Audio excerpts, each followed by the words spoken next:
Today our topic is introduction in microeconomics. इसमें हमारा first है what is an economy. Economy is a system which provides people the means to work and earn a living. Economy एक ऐसा system है जो लोगों को means provide करवाता है कि वो कोई काम कर सकें और अपनी लाइवलीहुड को चला सकें। Next is scarcity. Scarcity refers to the limitation of supply in relation to demand for a commodity. मतलब हम डिमांड जो कर रहे हैं उस हिसाब से सप्लाई नहीं है, यानी कि चीज़ों की कमी है। Economising of resources. Economising of resources refers to making optimum use of the available resources. मतलब हमारे पास जो भी लिमिटेड रिसोर्सेज हैं उसको हमें ऑप्टिमली और फुली यूटिलाइज करना है, कोई भी वेस्टेज नहीं करनी। Alternative use of resources. Alternative use का क्या मतलब है कि हमारे पास जो लिमिटेड रिसोर्सेज हैं, जैसे अगर मेरे पास 10 रुपये हैं तो मेरे पास बहुत सारे ऑल्टरनेटिव्स हैं, चॉइस हैं। जैसे कि मैं 10 रुपये की एक कॉपी ख़रीद सकती हूँ, पेन ख़रीद सकती हूँ या कोई चॉकलेट ख़रीद सकती हूँ। तो मेरे पास बहुत सारी चॉइसेस हैं, ऑल्टरनेटिव हैं, लेकिन मुझे किस तरीके से 10 रुपये का यूज़ करना है वो मुझ पर डिपेंड करता है। Next is economic problem. अब इकोनॉमिक प्रॉब्लम क्यों अराइज करती है? Due to scarcity. लेकिन ये एक प्रॉब्लम ऑफ चॉइस है, क्योंकि हमारे पास ऑल्टरनेटिव्स हैं तो हमें चॉइस करना पड़ता है। Economic problem is basically a problem of choice. तो ये किस वजह से अराइज होती है? एक तो जो रिसोर्सेज हैं वो लिमिटेड हैं, स्कार्स हैं। Unlimited human wants. जो ह्यूमन वांट्स हैं वो अनलिमिटेड हैं, यानी कि हमारी वांट्स कभी भी ख़त्म नहीं होती। अगर एक सेटिस्फाई हो जाएगी तो दूसरी अराइज कर जाती है।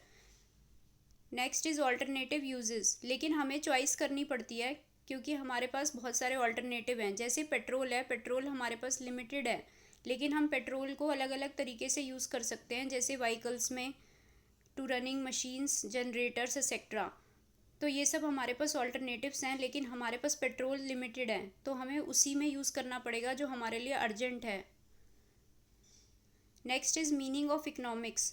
Economics is a social science which studies the way society chooses to use its limited resources. अब सोसाइटी के पास जो रिसोर्सेज हैं वो लिमिटेड हैं, तो सोसाइटी को किस तरीके से उन लिमिटेड रिसोर्सेज का यूज़ करना है वो सोसाइटी को डिसाइड करना पड़ेगा कि किसकी प्रोडक्शन करें और किसकी ना करें, या किसकी कम करें और किसकी ज़्यादा करें। Next is positive and normative economics. Positive economics deal करता है कि what is and how the economic problem are actually solve. मतलब एक्चुअल में क्या है। जैसे कि prices are rising in the economy, ये एक फैक्ट है तो ये एक्चुअल बात बता रहा है। लेकिन नॉर्मेटिव में it deals with what ought to be, क्या होना चाहिए। जैसे कि अगर हम बोलेंगे prices should be controlled by the government, तो ये एक सजेशन है। तो व्हाट ऑट टू बी, तो ये नॉर्मेटिव स्टेटमेंट हो गई। तो अब इसको हम वेरीफाई कर सकते हैं, क्योंकि अगर हम कह रहे हैं कि प्राइजेज आर राइजिंग तो हम इसको एक एक्चुअल डाटा है उससे वेरीफाई कर सकते हैं कि एक्चुअल में ऐसा है, प्राइस राइज कर रहे हैं। लेकिन इसको तो वेरीफाई नहीं कर सकते, क्योंकि इसको तो हम बस कह रहे हैं कि ऐसा होना चाहिए, ऐसा नहीं होना चाहिए। तो ये एक फैक्ट पे बेस्ड है पॉजिटिव इकोनॉमिक्स, क्योंकि हम इसको डाटा से वेरीफाई कर रहे हैं, लेकिन यहाँ पे कोई भी फैक्ट नहीं है, ये एक सजेशन है। इसमें वैल्यू जजमेंट नहीं है, क्योंकि हम इसमें कोई जजमेंट नहीं दे रहे, ये तो हम एक्चुअल बात बता रहे हैं, लेकिन इसमें हम जजमेंट दे रहे हैं, ऐसा होना चाहिए, ऐसा नहीं होना चाहिए। इसके एग्जांपल्स हैं, जैसे पॉजिटिव में prices in Indian economy are rising, price rise कर रहे हैं, ये एक फैक्ट है, लेकिन यहाँ पे सजेशन दी जा रही है कि प्राइजेस को कंट्रोल करना चाहिए।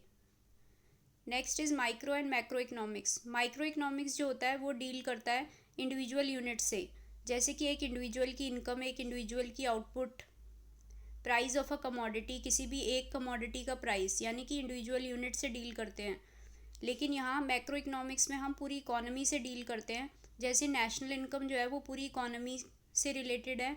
Unemployment, poverty, aggregate demand, aggregate supply. Aggregate मतलब पूरी इकोनॉमी को, जब हम पूरी इकोनॉमी की डिमांड को ऐड कर देंगे या पूरी इकोनॉमी की सप्लाई को ऐड कर देंगे तो वो एग्रीगेट हो गया।